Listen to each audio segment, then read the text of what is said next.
আসসালামু আলাইকুম রহমতুল্লাহি ওয়া বারাকাতুহু। Welcome back to my channel. তো ভিউয়ার্স, আজকে আবারও আপনাদের মাঝে একটা বশীকরণ তাবিজ নিয়ে আলোচনা করব। তো আজকে যে তাবিজটা নিয়ে আলোচনা করব, এটা একটা নারী অথবা পুরুষ বশীকরণ তাবিজ এবং কুফরি তাবিজ বা ল্যাংটা কুফরিও বলতে পারে।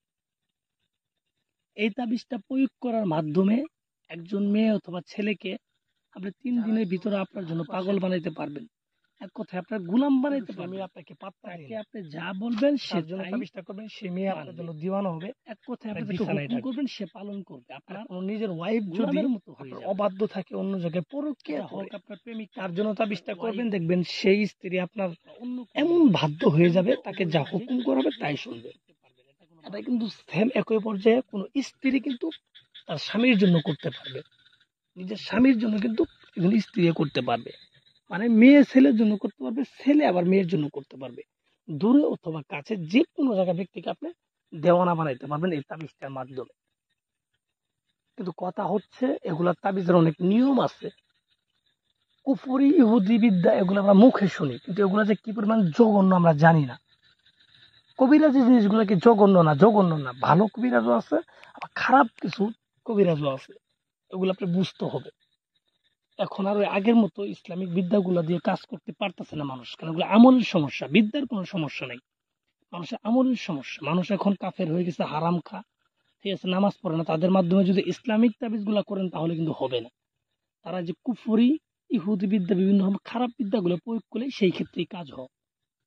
তো ভিউয়ার্স, যারা এরকম সমস্যায় আছেন, কোনো ব্যক্তিকে বশ করার প্রয়োজন মনে করতেছেন বা কোনো রকম দৌড়াদৌড়ি করতে হবে না, আপনার জায়গায় বসে আমি যেইভাবে বলি ওইভাবে কাজ করুন। তো কিভাবে কাজটা করবেন আমি বলি। এই তাবিজটা লিখবেন যে কোনো একটা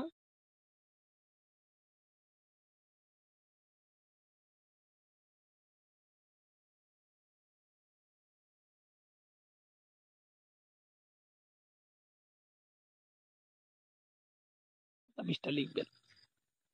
তাবিজটা লেখার জন্য আপনার প্রয়োজন পড়বে আপনার নিজের ব্যবহৃত কাপড়। আপনি যদি নিজে অন্য কারোর জন্য করতে চান, তাহলে আপনি নিজে ব্যবহার করা তাবিজ মানে কাপড় লাগবে।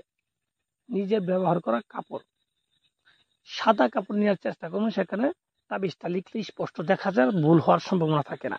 তাই সাদা কাপড় নেবেন, সাদা কাপড়, নিজের ব্যবহার করা সাদা কাপড় নেবেন। একটা কালি বানাবেন, মেশক জাফরান মিশ্রিত করে একটা কালি বানায় সেই কালি দ্বারা কাপড় উপরে এই নকশাটা লিখবেন। আমি যেইভাবে লিখছি ঠিক একইভাবে এই নকশাটা লিখবেন।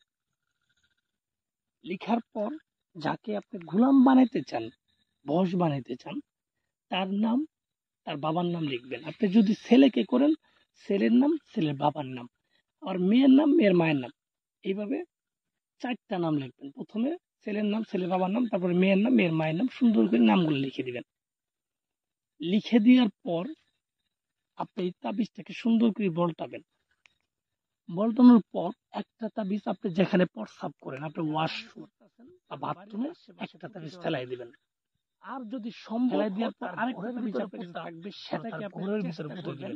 দেখবেন সেই ব্যক্তি আপনার গোলাম হবে। গোলাম চ্যালেঞ্জ, আপনার হুকুম যা করবেন তাই শুনবে। তাকে বিছানায় ডাকবেন, সাথে সাথে আসতে বাধ্য। চ্যালেঞ্জ। এটা মিস হওয়ার মতো তাবিজ না, এটা একটা মারাত্মক ধরনের কুফরি কাজ।